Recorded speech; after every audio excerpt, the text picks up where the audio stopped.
ஓம் முருகா போற்றி. ஓம் சரவண பவ. என் அன்பு குழந்தையே, இந்த இரவோடு உன் கஷ்டங்கள் எல்லாம் முடிய போகிறது. நாளைய விடியலில் மிகப்பெரிய மகிழ்ச்சி செய்தி உன்னை தேடி வரும். விரைவில் உன்னை நான் திருச்செந்தூருக்கு அழைக்கப் போகின்றேன். அதற்கான ஏற்பாடுகளை எல்லாம் நீ செய்ய தயாராக இரு. இது என் மீது சத்திய மகளே. நாளைய விடியலில் உனக்கான மகிழ்ச்சி உன் காலையிலேயே உன் கையில் கிடைக்கும். நிமிடம் கட்டும் நீ கேள். 2 நிமிடம் இதை கேட்டால் போதும். இன்று இரவுக்குள் 2 நல்ல செய்திகளை உன்னை தேடி நான் வர வைப்பேன். அதை நீ அறிந்து கொள். அதை நீ உணர்ந்து கொண்டால் மட்டுமே அதற்கான நல்ல பலனை உன்னால் பெற முடியும். என்னுடைய பக்தர்களுக்கு தீங்கு நேரிட நான் அனுமதிக்க மாட்டேன். என் பக்தர்களை நானே கவனித்துக் கொள்ள வேண்டும் என்ற ஆசை எனக்கு முழுவதுமாக இருக்கிறது. ஒரு பக்தன் விழும் நிலையில் இருந்தால் நான் 4 கரங்களை அந்த தருணத்தில் நீட்டி அவனை காத்து மேலே தூக்கி விடுவேன். அவனை விழவிடவே நான் மாட்டேன். அவனுக்கு தீங்கு நேரிட நான் அனுமதிக்க மாட்டேன். பழி சொல்ல தெரிந்த யாரும் உனக்கு வழி சொல்ல போவதில்லை. உன் வாழ்க்கை உன் கையில். அதை நீ புரிந்து கொள். உங்களுடைய வாழ்க்கையின் ஒவ்வொரு நாளையும் ஏதேனும் ஒரு சிறிய இலக்குடன் துவங்கிப்பார். நாளடைவில் இந்த பழக்கமானது உங்களை மிகப்பெரிய இலக்கை நோக்கி அழைத்துச் சென்றுவிடும். மோசமான தோல்வியை எதிர்கொள்ளும் தைரியமுடையவர்களே மிகப்பெரிய வெற்றியை பெற முடியும். குடை மழையை நிறுத்தாது, ஆனால் அது நம்மை நனையாமல் தடுக்கும். தைரியம் பிரச்சனைகளை தீர்க்காவிட்டாலும் அதை எதிர்கொள்ள உதவும். கத்தி என்று தெரிந்தும் கால் வைக்க துணிந்தவர்கள்தான் இன்று காலத்தை கைப்பிடியில் கசக்கி வைத்திருக்கின்றார்கள். கடந்து போன நாட்களுக்காக நீ கவலைப்படாதே. நடந்து செல்ல நல்ல நாட்கள் நிறையவே உண்டு. அடுத்த அடி நீ எடுத்து வை. உங்களை நிராகரித்தவர்கள் உங்களுடன் பேச துடிக்கும்படி வாழ்ந்து காட்டு. அப்படி நீ வாழ்ந்து காட்டுவதே உங்களுடைய உண்மையான வெற்றி. தாழ்வு மனப்பான்மையும் பயமும் முன்னேற்றத்தை தடை செய்யும். மனத்திற்கு தைரியத்தை அதிகம் கொடுத்து முன்னேறி செல்வதில் அக்கறையாக இருந்தாலே உன்னுடைய வாழ்க்கையில் வெற்றி நிச்சயம் உன்னை தேடி வந்து கொண்டே இருக்கும். பயப்படாதே. எல்லாவற்றுக்கும் துணையாக உன்னுடைய அப்பா நான் இருக்கின்றேன். நாளை உன்னை காண ஏதாவது ஒரு ரூபத்தில் வந்து உன் முன்னால் நிற்பேன். உன்னை சந்திப்பேன். நீ என்னுடைய வருகைக்காக காத்து கொண்டே இரு. நான் வருவதை நீ அடையாளம் கண்டுகொள். நீ எந்த ரூபத்தில் என்னை காண வேண்டும் என்று ஆசைப்படுகின்றாயோ அதை முதல் நாள் இரவே என்னிடம் சொல்லிவிட்டு நீ உறங்கப்போ. மறுநாள் அந்த அதிசயத்தை காண்பாய். நீ ஆசைப்பட்ட உருவில் உன் முன்னால் வந்து நான் இருப்பேன். அப்போது என்னை தெரிந்து கொள்ளலாம். வந்தது என்னுடைய அப்பா என்று நீ உணர்ந்து கொள்ளலாம். உன் உடம்பிற்குள் ஒரு சிலிர்த்த உணர்வு ஏற்படும். ஜில்லென்ற காற்று வீசும். அப்போது நீ உணர்ந்து கொள், உன்னுடைய அப்பாதான் உன்னை தேடி வந்திருக்கிறேன் என்று. நடந்து முடிந்த ஒன்றை மனமே மாற்ற முடியாது. இதுவரை நடந்த அனைத்தையும் இறைவனின் செயல் என்று ஏற்றுக்கொள். இனி நடக்கப் போகும் எதையும் இப்பொழுது நிர்ணயிக்க முடியாது. காலத்தின் கைகளில் விட்டுவிடு. இப்பொழுது நீங்கள் செய்து கொண்டிருக்கும் செயலை முடிந்தவரை சிறப்பாக செய்து வா. நீங்கள் வாழ்ந்து கொண்டிருக்கும் இந்த நொடியை சிறப்பாக வாழ முயற்சி செய். உங்கள் வாழ்வின் இந்த நொடி இப்பொழுது உன் கையில் இருக்கிறது. நான் இருக்கின்றேன். நாம் செய்த பாவத்திலிருந்து விடுபட, தெரிந்தோ தெரியாமலோ செய்த பாவங்களிலிருந்து நாம் விடுபட, மனிதனாக பிறந்த அனைவரும் பாவத்திற்கு ஏற்ப கர்ம பலனை அனுபவித்துதான் ஆக வேண்டும். நாம் நல்லது செய்கின்றோம் என்ற தோரணையில் சென்று கொண்டிருக்கும் போது நம்மை அறியாமலேயே ஏதோ ஒரு சின்ன விஷயத்தில் அறியாமல் ஒரு பாவத்தை செய்து விடுவோம்.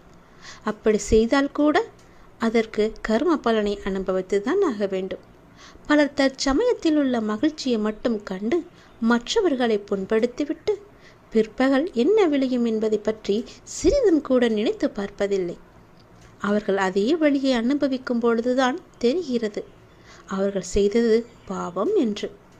நாம் தெரிந்தும் தெரியாமலும் செய்த பாவத்திலிருந்து விடுபட இந்த பரிகாரத்தை செய்தாலே போதும். இதனால் அனைத்து கர்ம வினைகளும் தீர்ந்துவிடும். உங்கள் வாழ்க்கையே புரட்டும் அற்புதமான பல விஷயங்களை அடுத்தடுத்து நீங்கள் காணலாம். அப்படி என்ன பரிகாரம்? தினந்தோறும் பூஜை அறையில் விளக்கு ஏற்ற வேண்டும். தினமும் விளக்கு ஏற்ற முடியவில்லை என்றாலும் வாரத்திற்கு ஒரு முறை என வெள்ளிக்கிழமை அன்றாவது விளக்கு ஏற்றி இறைவனை நீங்கள் வழிபட வேண்டும். வெள்ளிக்கிழமை அன்று தீபம் ஏற்றி வழிபடும் பொழுது கடவுளுக்கு நைவேத்தியமாக சிறு கட்டி வெல்லத்தை படைத்து வணங்க வேண்டும். பூஜை முடிந்தவுடன் படைத்த வெல்லத்தை நிலைவாசலில் கொண்டு வைக்க வேண்டும்.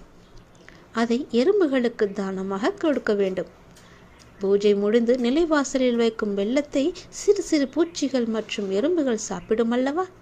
அவ்வாறு சாப்பிடுவதால் நம்முடைய பாவங்கள் அனைத்துமே நீக்க பெற்று நாம் சந்தோஷமாக வாழலாம். நம் பாவங்கள் அனைத்தையும் அவைகள் ஏற்றுக்கொள்ளும் என்பதுதான் ஐதீகம். இவ்வாறாக எறும்புகளுக்கு தானம் அளித்து வருவதன் மூலம் நமது வாழ்க்கையில் சிறந்த மாற்றங்களை நம்மால் காண முடியும். இந்த பரிகாரத்தை எல்லோருமே செய்யலாம். தொடர்ந்தும் செய்து வா. இந்த பரிகாரத்தை தொடர்ந்து நீ செய்து வர அறிந்தோ அறியாமலோ செய்த பாவங்களிலிருந்து உடனடி நிவாரணம் கிடைக்கும் உனக்கு. இதை ஏன் நான் இந்த நேரத்தில் உன்னிடம் சொல்ல வருகிறேன் என்று யோசித்து பார்த்தாயா? நேற்று உன்னையே அறியாமல் ஒரு சிறு விஷயத்தை நீ செய்தாய். அது உனக்கு ஞாபகம் இருக்கிறதா இல்லையா என்பது கூட எனக்கு தெரியவில்லை. நீ செய்த ஒரு சிறு விஷயம் உன்னுடைய பாவ கணக்கில் சேர்ந்து விட்டது. பயப்படாதே, கலங்காதே. உன் அப்பா நான் இருக்கின்றேனே. அதற்கான நிவாரணத்தை கொடுக்கத்தான் நான் இப்போது உன்னை தேடி வந்திருக்கிறேன். இரவு என்று பாராமல் உன்னை நோக்கி வந்ததன் காரணம், நீ செய்த பாவத்தை உடனடியாக போக்க வேண்டும் என்பதற்காகவே. நான் சொல்வது போலவே செய்துவிடு. தினமும் முடிந்தால் உன் வீட்டில் நீ விளக்கு ஏற்று. தினமும் வெள்ளக்கட்டிகளை வை அல்லது சர்க்கரைகளை வை. அது எடுக்க எடுக்க, அந்த எறும்புகள் எடுக்க எடுக்க உன்னுடைய கர்ம பலன்கள் பாவங்கள் எல்லாம் தொலைவதை காண்பாய். நீ அனுபவித்த துன்பங்கள் எல்லாமே முடிவுக்கு வரப்போகின்றது. எப்படி சரியாக போகிறது என்று மலைக்கும் விஷயங்கள் எல்லாம் ஒன்றும் இல்லை என்னும் அளவிற்கு மாயமாக மறைந்து போகப் போகின்றது. நீ கவலையே கொள்ளாதே. இந்த நிலை எல்லாம் கூடிய விரைவாகவே மாறப்போகின்றது. எப்படி வேண்டுமானாலும் வாழலாம் என்பது வாழ்க்கை கிடையாது.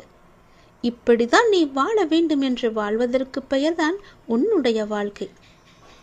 வாழ்வில் நீ வெற்றி பெற வேண்டுமானால் பயனில்லாதவற்றையெல்லாம் பேசி பொழுதை வீணாக்காதே. பயனுள்ளதை பேசு. மௌனமாக இருக்க நீ பழகிக்கொள். தேவையில்லாத விஷயங்களெல்லாம் உன்னை நீ நுழைத்துக் கொள்ளாதே. வாழ்வில் எவ்வளவு முன்னேற நினைக்கின்றமோ அந்த அளவிற்கு பல அர்த்தமற்ற பேச்சுக்களை நீ சகித்து கொண்டுதான் ஆக வேண்டும். வாழ்க்கையில் நீ மகிழ்ச்சியாக இருக்க என்ன செய்ய வேண்டும் என்று யோசிக்க வேண்டுமே தவிர அடுத்தவர்கள் என்ன செய்கிறார்கள் என்று நீ பார்க்க கூடாது. என் வார்த்தைகள் உனக்கு பிடிக்கும் என்று நம்புகிறேன். என் வார்த்தைகள் மீது உனக்கு நம்பிக்கை இருக்கும் என்று நம்புகிறேன். என் வார்த்தைகளை நீ செவி கொடுத்து கேட்பாய் என்று நம்புகிறேன். என்னுடைய வார்த்தைகளை நீ செயல்படுத்துவாய் என்று நம்புகிறேன். அந்த நம்பிக்கையில்தான் நான் உனக்கு அவ்வப்போது தினம் தினம் எல்லாவற்றையுமே சொல்லிக் கொண்டிருக்கின்றேன். என் வார்த்தைகள் மீது நீ நம்பிக்கை வைத்து செயல்பட்டு பார். கவலைப்படவே மாட்டாய். நான் இருக்கின்றேன் உன்னோடு. எங்கும் எப்போதுமே உன் அப்பா நான் இருக்கின்றேன். உனக்கான இலக்கு எது என்று நிர்ணயித்து விட்டேன்.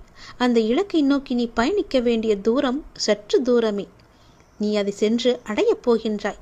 உன் இலக்கு உன் கைக்கு கிடைக்கப் போகின்றது.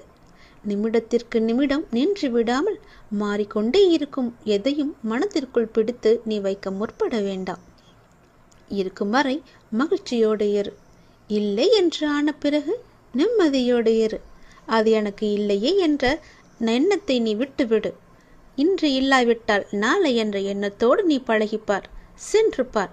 உன் வாழ்க்கை சந்தோஷமாக இருக்கும். உன் வீட்டில் மங்களகரமான நிகழ்வுகள் எல்லாம் நடக்க பெறும் நேரம் வந்துவிட்டது. நீ முயற்சி செய். வெற்றி கிடைக்கும். இந்த அப்பாவின் ஆசையோடு நீ கேட்டது கிடைக்கும். நீ நினைத்தது நடக்கும். நீ மகிழ்ச்சியாகவே இருக்கப் போகின்றாய். அந்த மனிதனை அளிக்கும் 3 எதிரிகளை மட்டும் உனக்குள்ளே வைத்துக் கொள்ளாதே. மிகவுமே மோசமானது. நான் என்கின்ற ஆணவம் உனக்கு வேண்டாம். அவனா என்ற பொறாமை உனக்கு வேண்டாம். எனக்கு என்கின்ற பேராசையும் உனக்கு வேண்டாம். இந்த 3 குணங்களுமே மனிதனை நிம்மதியாக வாழ விடாது.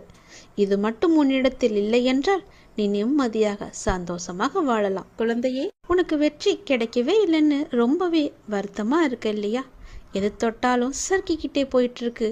என்னுடைய வெற்றி ஏன் எனக்கு கிடைக்க மாட்டுதுன்னு உன்னுடைய மன வருத்தம் எனக்கு தெரியுது. ஆனால் அந்த வெற்றிக்கு 2 எதிரிகள் இருக்காங்க. உனக்கு கிடைக்க வேண்டிய வெற்றியை அவங்க தான் தடுத்துட்டு இருக்காங்க.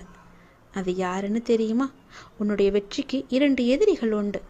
அது உன்னுடைய தயக்கமும் முயற்சி இல்லாததும் தான். துணிச்சலை தோழனாக்கி நீ கொட்டணிச்சுக்கோயேன், உன்னுடைய தயக்கம் என்னும் எதிரியை விரட்டி அடித்து தன்னம்பிக்கையை உன்னால் வளர்க்க முடியும். அந்த தயக்கத்தை விட்டு ஒழிச்சா மட்டும்தான் வெற்றி விரைந்து உன்னை தேடி ஓடி வரும். அந்த தயக்கத்தை விரட்டும் முதல் யுத்தி நேர்மறை எண்ணங்கள் தான். என்னால் முடியும் என்ற எண்ணம் மட்டும்தான் நிச்சயம் உனக்கு நம்பிக்கை தரக்கூடியதாக இருக்கும். அந்த நம்பிக்கை தயக்கத்தை நிச்சயம் விரட்டி அடிக்கும், வெற்றியை தேடி தரும். என்னால் முடியுமா என்ற தயக்கம் தோல்வி என்னும் படுகுழியில் உன்னை போய் தள்ளிவிடும். அதனால் அந்த கேள்விக்குறியை உன் முன்னால் நீ வைக்காத. கேள்விக்குறி இல்லாமல் பார்த்துக்கோ. எல்லோரும் ஆச்சரியப்படும் அளவுக்கு உனக்கு நீயே ஆச்சரியக்குறியை போட்டுக்கோ. யாரும் என் பேச்சை கேட்க மாட்டாங்களே என, யாரும் எனக்கு உதவ மாட்டாங்களே என கவலைப்படாத. நமக்கு இது சரிப்பட்டு வராது என்பது போன்ற எதிர்மறை எண்ணங்களை நீ குறைச்சிக்கிட்டாலே போதும். அனைத்துமே உனக்கு நலமாக நடப்பதை நீயே பார்ப்ப. மன உறுதியால் தேடியதை கண்டு அடைஞ்சவங்க நிறைய பேர் இருக்காங்க. மன உறுதி இல்லாதவங்க பின்னடைவை தானே சந்திச்சுக்கிட்டு இருக்காங்க. மன தைரியத்தோடு அவங்க செய்யும் எல்லாமே கண்டிப்பாக ஒரு நாள் வெற்றி பெறும். அதுபோல தான் நான் உனக்கு சொல்கிறேன். அடுத்ததா, தயக்கத்தை விட்டொழிக்கும் முயற்சி மிகவுமே அவசியம். தயக்கத்தை விட்டொழிச்சிட்டு இதில் இப்படி போனால் நல்லா இருக்குன்னு முயற்சி செஞ்சுப்பாரு, உனக்கு வெற்றி கிடைக்கும் இல்லையா? நாம் ஒரு எழுத்தாளராக வேணும்னு ஆசைப்பட்டோம்னா நம்ம எழுதி எழுதி பழக்கப்படுத்திக்கணும். அதுபோல் ஒரு பேச்சாளராக வேணும்னா பேசி பேசி பழகிக்கணும் இல்லையா? அதுபோல தான் வெற்றியை நோக்கி செயல்பட்டுக்கிட்டே இருக்கணும். நீங்கள் எதற்காக தயங்குறீங்க, எதை கண்டு நடுங்குறீங்க என்பதை உணர்ந்து கொண்டு அந்த போக்கை நீ முயற்சி செய். அதற்கான தயாரிப்புகளுடன் அடுத்தடுத்த செயல்களை நீ செஞ்சுக்கிட்டே வா. உன்னுடைய மனசை அமைதியாக வச்சுக்கோ.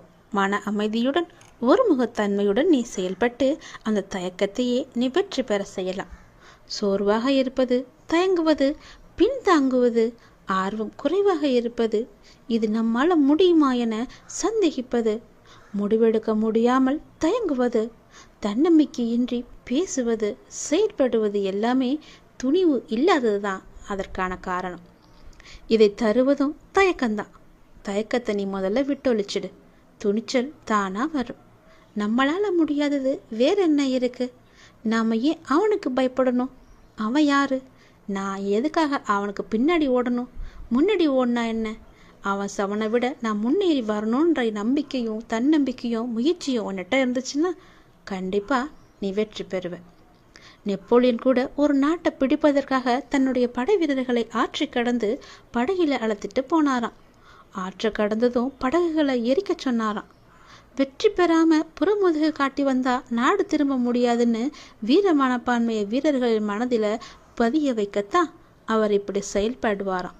இது நிச்சயமா எதிரிகளை வீழ்த்த வேண்டும் என்ற வைராக்கியத்தை அவங்களுக்கு வர வச்சுதான். இது நெப்போலியனின் வெற்றி ரகசியங்களில் இது ஒன்று. நீங்கள் உங்களை பூனையாக நினச்சி கொண்டா பூனை தான், அதை சிங்கமாக எண்ணிக்கொண்டா நீங்கள் பெரிய சிங்கம் இல்லையா? அதாவது மனம் எவ்வளவு துணிச்சலை கொண்டு இருக்குதோ அந்த அளவு தான் உங்களுடைய வெற்றியும் இருக்கும். நெப்போலியன் மட்டுமல்ல, தயக்கம் தவிர்த்து துணிச்சலுடன் செயல்பட்டவர்கள் எல்லாம் இன்று வெற்றியாளர்களாகவும் வரலாற்றை மிகவும் இடம்பெற்றவர்களாகவும் இருக்காங்க. தயக்கத்தை தாங்கும் மனநிலையை அழிச்சா நீ மகிழ்ச்சியாக வாழலாம். பொறுமையை கையாண்டுக்கோ. நம்பிக்கை உனக்குள்ளே வச்சுக்கோ. தைரியத்தை உனக்குள்ளே வளர்த்துக்கிட்டே வா. நிச்சயம் உன் வாழ்க்கை தோல்வியில் முடியாது, வெற்றியில் தான் முடியும். முகமலர்ச்சியோடு நம்பிக்கையோடு ஒவ்வொரு நாளையுமே நீ துவங்கிப்பாரு. உன் வாழ்க்கை என்னுடைய கையில் மட்டும் இல்லை, உன்னுடைய வாழ்க்கை உன்னுடைய கையில் தான் இருக்குது. அதை நீ எப்படி எடுத்துகிட்டு போகிறன்றதுல தான் அது இருக்குது. சந்தோஷமாக எடுத்துகிட்டு போனீன்னா உனக்கு சந்தோஷமான வாழ்க்கை தான் கிடைக்கும். அதை எதிர்மறையோ மனசுக்குள்ளே வச்சுக்கிட்டு நேர்மறையை தவித்து விடாத. நல்லது நடக்கும். நான் எழுதியபடி தான் உனக்கு நல்லது நடக்கப் போகின்றது. நான் எழுதியபடியே உனக்கு நடக்கப் போகிறது. இன்னும் சில தினங்களில் நீ ஏங்கிய விசேஷம் உன் வீட்டில் நடக்கப் போகிறது. மிக மகிழ்ச்சியான விஷயங்கள் எல்லாம் உன் வீட்டில் நடக்கப் போகிறது. உன்னை தேடிக்கொண்டு நான் வந்து கொண்டிருக்கிறேன். சந்தோஷ மனையில் நீ நனையப் போகின்றாய். உன்னுடைய பொறுப்பானது நாளுக்கு நாள் அதிகரித்து கொண்டே போகிறது. அந்த சுமையை எப்படி தாங்கப் போகிறேன் என்ற கவலை உனக்குள்ளே ஆட்கொண்டு விட்டது. ஆனால் இதுவரை உனக்கு வந்த பொறுப்புகளை நீ திறம்பட சமாளித்தாய் அல்லவா? அது போலவே உனக்கு பொறுப்பு கூடும் போதும் கூடுதல் சக்தி உனக்கு தேவைப்பட நான் உனக்கு சக்தி அழுகிறேன். திறம்பட சமாளிக்க அதை நான் அல்லவா உனக்கு தரப்போகின்றேன். நீ அதை திறம்பட சமாளிக்கத்தான் போகின்றாய். உற்சாகமாக இந்த நாளை நீ தொடங்கிப்பார். நான் உன்னோடு இருக்கும்போது எதுவும் எதற்காகவும் உன்னை நெருங்கி வராது. நான் பார்த்து கொள்கிறேன். உன் பொறுப்புகளையெல்லாம் நான் சுமக்கின்றேன். வாழ்வில் சில விஷயங்கள் கைமீறி போய்விட்டதாக நீ கவலைப்பட்டு கொண்டிருக்கின்றாய் அல்லவா? அது முற்றிலுமே தவறானது. அதிலிருந்து என்னால் மீள முடியாதா அப்பா? என் தலைவிதி அவ்வளவுதானா என நீ அச்சப்பட்டு கொண்டிருக்கின்றாய் அல்லவா? அது தேவையே இல்லாதது. உன்னுடைய அப்பா நான் இருக்கின்றேன். பிறகு ஏன் உனக்கு அச்சம்? அச்சம் எதற்காக? உன் தலைவிதியை தலைகீழாக மாற்றி உன்னை தலை நிமிர செய்ய உன்னுடைய அப்பா நான் இருக்கின்றேனே. உன் படிப்பு, உன் அறிவு, உன் திறமைக்கு உனக்கு முன்னேற்றம் நான் தரமாட்டேனா? அதற்கேற்ற நல்ல முன்னேற்றத்தை நானே வழங்குகிறேன். நான் தருவேன். உன்னுடைய கரும வினை கண்டு நீ பயப்படாதே. உன் வாழ்க்கையில் அனைத்தும் தீர்ந்து நீ வெற்றியும் பெறப்போகின்றாய். உன் கஷ்டங்கள் எல்லாவற்றையுமே நான் தீர்க்க வைக்கப் போகின்றேன். நீ வெற்றி பெறுவதற்கு என்ன எல்லாம் செய்ய வேண்டுமோ அது எல்லாவற்றையும் நான் செய்கின்றேன். அது என்னை வழிபடுவதால் உனக்கு நிச்சயம் சாத்தியமாகும். நான் நம்ப வேண்டும் என்று உன்னை அடிக்கடி கூறுவது அதனால்தான். என் மீது முழுமையான நம்பிக்கை வைத்தால் என்னால் எதையுமே எளிதாக உனக்கு செய்து தர முடியும். நீ நினைத்தது எல்லாமே நடக்கும். என்னை நம்பு. நீ நினைத்தது நடக்கும்படி நான் உனக்கு அருள் வழங்குகிறேன். உன் மனம் ஏங்கிய ஒரு விசேஷம் உன் வீட்டில் விரைவாக நடக்கப் போகின்றது. ஒவ்வொரு முறையும் உனக்கு நான் வாக்களிக்கும் பொழுது இது நடக்குமா நடக்காதா என என் மீது நீ நம்பிக்கை இழக்காதே. உன்னோடு இருப்பது நான் அல்லவா? நான் நடத்துகிறேன் எல்லாவற்றையுமே. அப்பா நான் இருக்கும்போது உனக்கு ஏன் பயம்? எப்படி நடக்குமோ என்ற ஏன் அச்சம்? நம்பிக்கையோடு காத்திரு. நல்லது நடக்க நான் உனக்கு துணை இருப்பேன். உனக்கு எதை எப்போது எந்த நிமிடத்தில் எந்த நொடியில் தர வேண்டும் என்று நான் எழுதி வைத்தனோ அதை அப்பொழுதுதான் நான் தருவேன். நான் எழுதியதை யாராலும் மாற்ற முடியாது. நான் எழுதியது எப்போது என்று எனக்கு மட்டுமே தெரியும். அதை அந்த நேரத்தில் உன்னிடம் வந்து கொண்டு சேர்ப்பது என்னுடைய பொறுப்பு. அப்படி கொண்டு வந்து சேர்க்கும்போது யார் தடுத்தாலும் அவர்களை மீறி உன்னிடம் வந்து கொடுக்க செய்வேன். உனக்கு கிடைக்காமல் போன ஒன்றுக்காக நீ வருந்தக்கூடாது. ஏனென்றால் அது உன் கையில் விரைவில் கொண்டு வந்து சேர்ப்பதற்கான எல்லா ஏற்பாடுகளையும் நான் செய்துவிட்டேன். மிக மகிழ்ச்சியான நாட்கள் எல்லாம் உன்னை தேடி வந்து கொண்டிருக்கின்றது. நல்ல நல்ல புத்தம்போது நிகழ்ச்சியெல்லாம் உன் வாழ்க்கையில் நடக்கப் போகின்றது. சந்தோஷ மலையில் நீ நனையப் போகின்றாய். வெற்றி மலையை உனக்கு குவியந்து குவியப் போகின்றது. வெற்றி முழக்கம் உன் வீட்டு கதவை தட்டப் போகின்றது. சந்தோஷமாக இந்த நாளை நீ தொடங்கிப்பார். நல்லது நடக்கும். எப்போதும் என்னுடைய இன்முகத்தை உன் நினைவில் வைத்து என்னுடைய நாமத்தை உன் நாவில் வைத்து ஒவ்வொரு நாளையும் நீ தொடங்கிப்பார். நல்லது உன் வீட்டில் நடந்து கொண்டே இருக்கும். உனக்கு ஒரு வாய்ப்பு கிடைக்காதா? என்னுடைய வாழ்வில் நான் முன்னேறி செல்ல முடியாதா என்ற பயம் உனக்குள்ளே இருந்து கொண்டிருக்கின்றதல்லவா? உனக்கான வாய்ப்பு வந்து கொண்டிருக்கின்றது என் தங்கமே. அந்த வாய்ப்பை நீ சரியாக பயன்படுத்திக்கொள். உன் அப்பா உன்னுடைய நன்மைக்காக ஒரு புது வாய்ப்பை தருகிறேன். அதை பயன்படுத்தி உன்னுடைய வாழ்க்கையில் நீ எப்படியெல்லாம் முன்னேற வேண்டுமோ முன்னேறிக்கொள். அது உனக்காக உருவாக்கப்பட்டது. ஏன் கலக்கமாக இருக்கின்றாய்? நான் தான் உன்னோடு தானே இருக்கின்றேன். நான் உன்னை கைவிட்டு விடவில்லையே. ஏன் பதறிக்கொண்டிருக்கின்றாய்? உன்னுடைய வாழ்க்கை முடிந்து விட்டதா? முடியவில்லையே. இப்போது நீ உற்சாகமாக ஆரம்பித்தாலும் உன்னால் அடுத்த கட்டத்தை எட்டி பிடிக்க முடியும். கலங்காதே. அப்பா நான் இருக்கின்றேனே. எப்போதும் உன்னோடு தானே இருப்பேன். என் மகளை அனைத்தும் அறிந்தவன் நான். என்னுடைய குழந்தைக்கு எது எப்போது என்ன தேவை என்பதை அறிந்து வைத்திருக்கின்றேன். இப்படி ஒவ்வொன்றிற்கும் மனம் தளர்வோடு இருக்கலாமா நீ? நான் உன்னை நிச்சயம் கரையேற்றுவேன். பயப்படாத இரு. உனக்கான வாய்ப்பு வருமா வராதா என்று ஏங்கி தவித்த உனக்கான சரியான வாய்ப்பு வந்து கொண்டிருக்கிறது என் தங்கமே. கலங்காதே. அப்பா நான் பார்த்து கொள்கிறேன். தாங்க முடியாத மன சங்கடத்தில் இருக்கின்றாய். யாரிடமாவது சொல்லி அழலாம் என்று நினைக்கின்றாய். உன் மனதில் உள்ளவற்றை சொல்லாமலேயே நான் அறிந்து வைத்திருக்கின்றேன். யாரிடம் சொன்னால் உன் நிம்மதி வரும் என்று எதிர்பார்த்து காத்திருந்தாயோ அதற்கான தீர்வை தரதான் நான் வந்திருக்கிறேன். அப்படி உனக்கு அழ வேண்டும், வாய்விட்டு அழ வேண்டும் என்று நினைத்தால் என்னிடம் முறையிடு. நான் காதில் வாங்கிக் கொள்கிறேன். உன்னை தாங்கி பிடிப்பது நான் தானே. நீ நன்றாக வாழக்கூடாது என்று நினைப்பவர்கள் முன்னால் உன்னை நான் வாழ வைக்கப் போகின்றேன். என்னை நம்பியவர் என்றுமே தோற்றது இல்லை என்ற சரித்திரமும் இருக்கிறது. வெற்றி உனக்காக இருக்கிறது. கலங்காதே. உன்னோடு நான் இருக்கும்போது எதற்கும் நீ கலங்கக்கூடாது. எதை பார்த்தும் பதறக்கூடாது. உனக்கு பயம் என்பதே உன்னுடைய வாழ்க்கையில் இருக்கக்கூடாது. உன்னுடைய அப்பா உனக்காக எல்லாவற்றையுமே செய்யும்போது உன்னை உன் வாழ்க்கையில் உயர்த்தி காமிக்க ஆசைப்பட மாட்டேனா? நீ ஆசைப்பட்டது போலவே என்னுடைய ஆசையும் நிறைவேறப் போகிறது. உன் வாழ்க்கையை மாற்றி உன் வாழ்க்கையில் உனக்கு தேவையான எல்லாவற்றையுமே கொடுத்து உன் வாழ்க்கையில் உன்னை உயரச் செய்ய போகின்றேன். உன்னை நகைத்தவர்கள் முன்னிலையில் உன் வாழ்க்கையை ஓங்காரமாக ஜொலிக்க வைக்கப் போகின்றேன். மனத்தளர்வோடு இருக்காதே, நான் இருக்கின்றேன். நிச்சயம் கரையேற்றுவேன். நீ எல்லோருக்குமே ஒரு கலங்கரை விளக்கமாக ஒளி தரப் போகின்றாய். உன் நிழல் தேடி எல்லோரும் வரப்போகின்றார்கள். உன் வெளிச்சம் பட்டு எல்லோரும் நன்றாக வாழப்போகின்றார்கள். நீ அவர்களுக்கு தேவையான ஒளியை கொடு. உன் உதவி தேடி அவர்கள் உன்னை தேடி ஓடி வரப்போகிறார்கள். ஏற்றுக்கொள். அவர்கள் உதவியை நீ செய்துவிடு.